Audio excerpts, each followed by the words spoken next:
Hello, my name is Daniel Ivy Soto. I'm the Executive Director for the County Clerks in the state of New Mexico. In addition to that, I used to be the State Election Director in the Office of the Secretary of State. And hello, my name is Adriana Ortiz. I am the Chief Deputy Clerk for Los Alamos County. I've been with the office for over 13 years now. During our time, in my time in the office, we've ran over about 30 elections, state and local elections. I want to thank you today for coming to this training for third-party registration agents.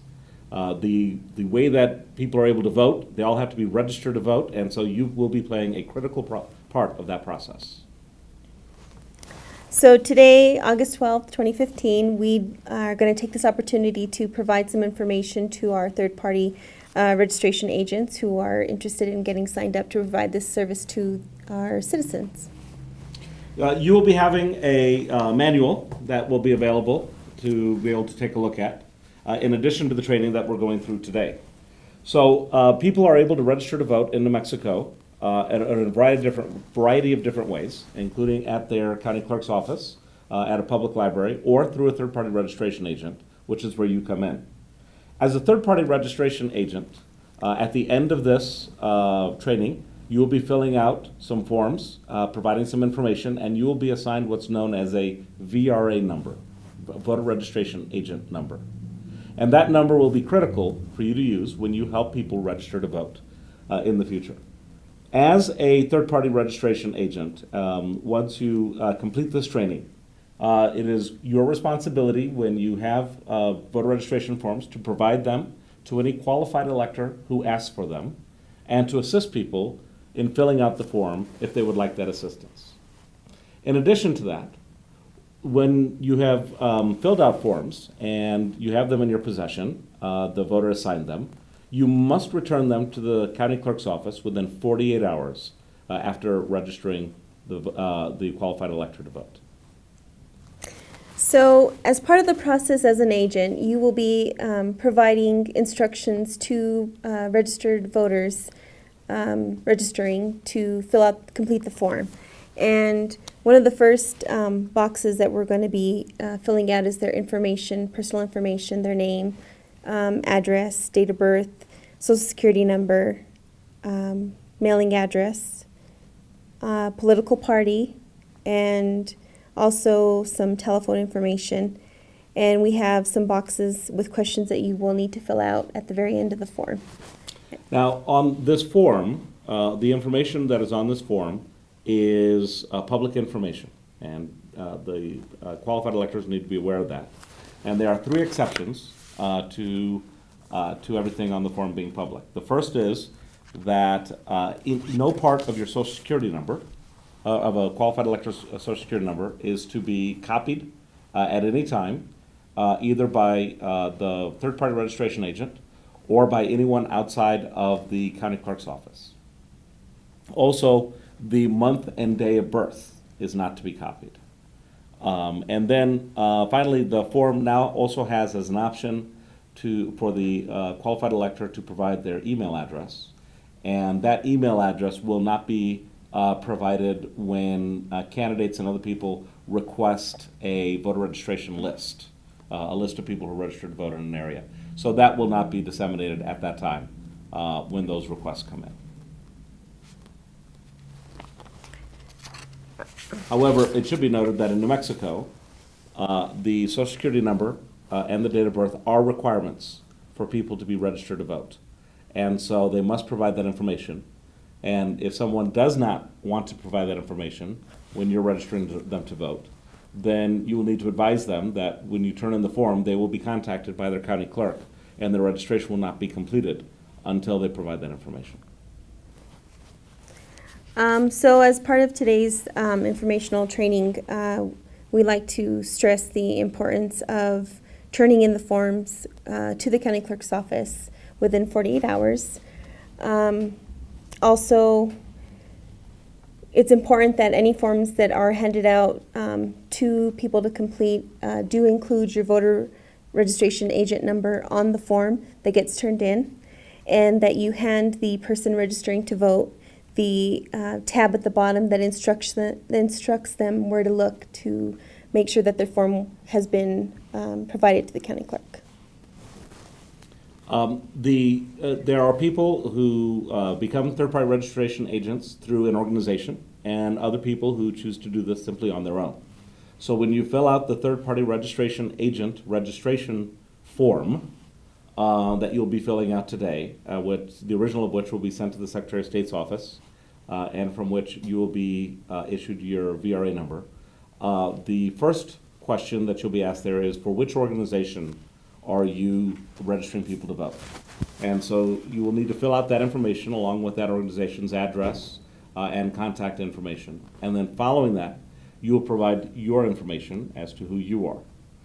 If you are not working through an organization and you are filling this out on your own so that you can simply go out and register people to vote outside of working with an organization, then where it says organization, you'll provide your information, and then where it asks for your information, you'll provide that information a second time. When you register people to vote, you will be using the voter registration forms provided to you by the county clerk's office. And the county clerk will provide 20 forms to you at a time, and so that you can go out and have people register. If you're planning to go to a big event like a fair or some other event, you can request additional forms in anticipation of that event.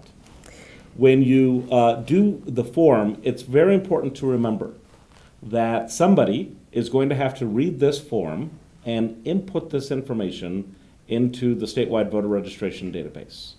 Consequently, it's very important that the forms be filled out clearly and readably, whether that is your handwriting or the handwriting of the voters. Whichever one is easier to read is the one that should be used. The one part the voter has to do is sign the form at the end, but you may fill out the rest of the form if you have good handwriting. So the first box of the form, voter registration form that the folks will fill out is the personal information, which will be their name, which is their full name with their last name, first name, and middle initial. And third-party agents will need to verify that everything is readable. And for gender, we do use the standard F for female and M for male. Birth date does need to be month, date, year format. This is not public record. It is protected information. So people may have that question as they're completing this information. Same with the Social Security number. We do require that the Social Security box be filled out. And again, this is private information. And with regard to that private information, the only part that would be revealed from that box would be the year of birth, but not the month and day, and no part of the Social Security number. Following that, you will need to put down the residential address where the person lives. This is extremely important, even if they get mail somewhere else, because when the county clerk inputs this information, they will be precincted based on the location where they live. And that matters because it makes a difference in terms of who their city councilor is, who their school board member is, their state representative, and their state senator. So we need to have the information where they actually reside in box number 2.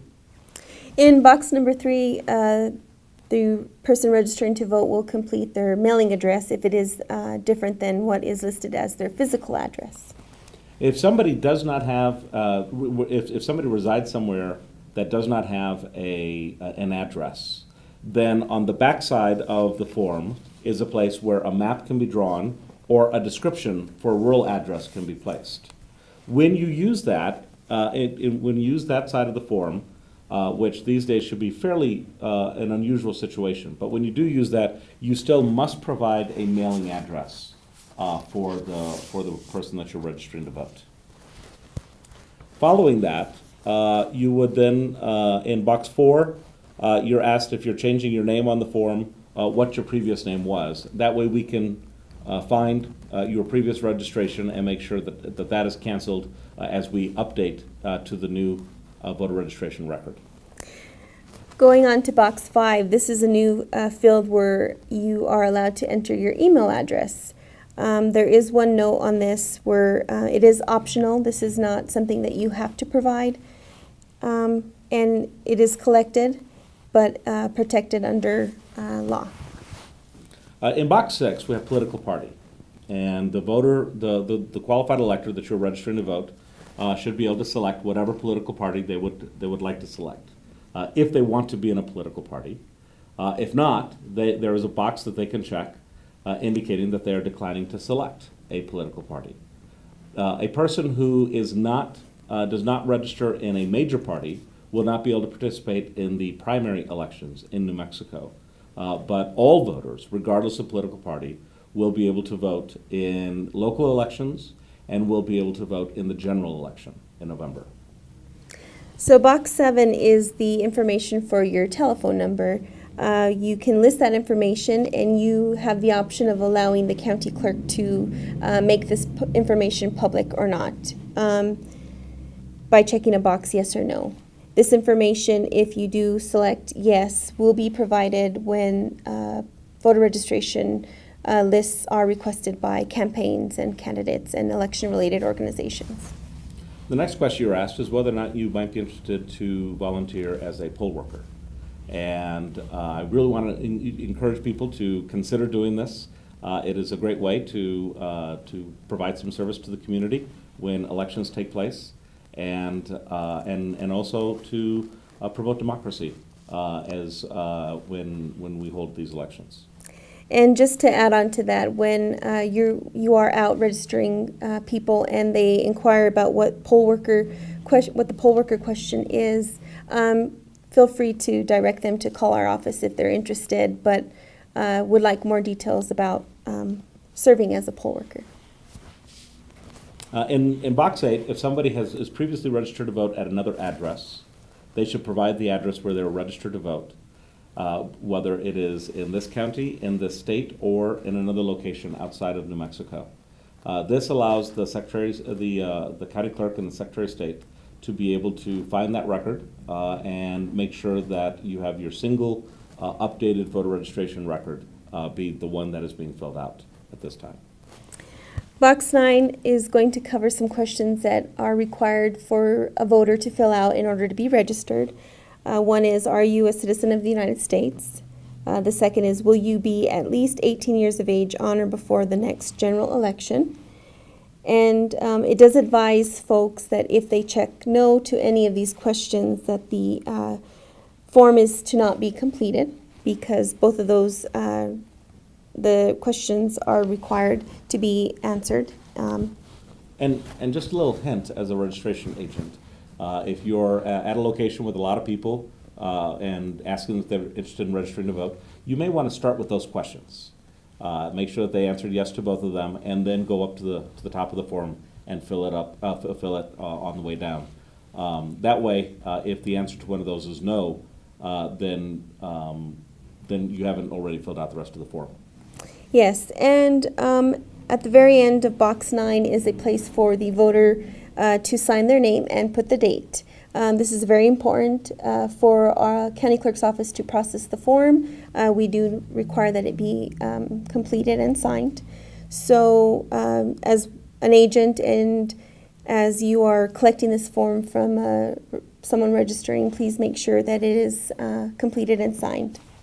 Then box 10 is where you place your name as the third-party voter registration agent, the person who assisted in filling out the form, and you'll also provide your VRA number, VRA standing for voter registration agent.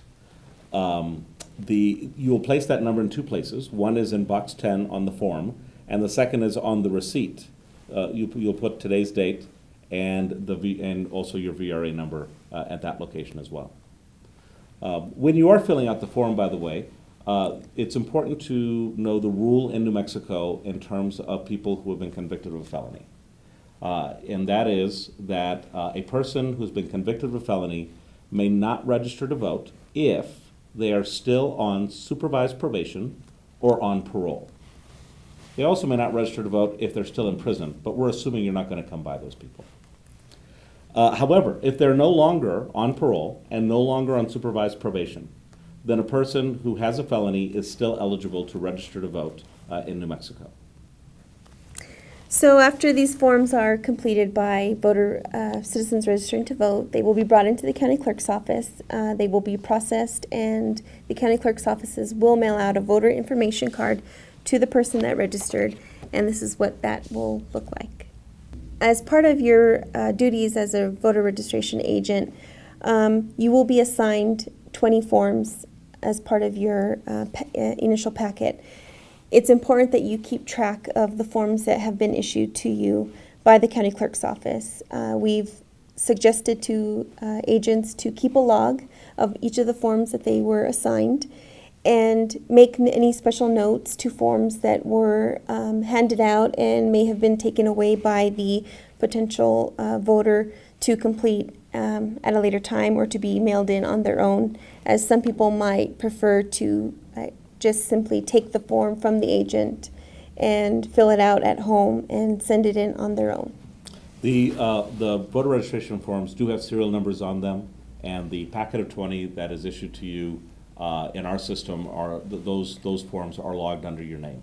So that's why it's important to keep that log and have that information about either the forms that you return or if there are any forms that other people take on their own. Thank you very much. We appreciate you sitting through this training episode today. We also want to thank the Secretary of State's office for their support of this training video.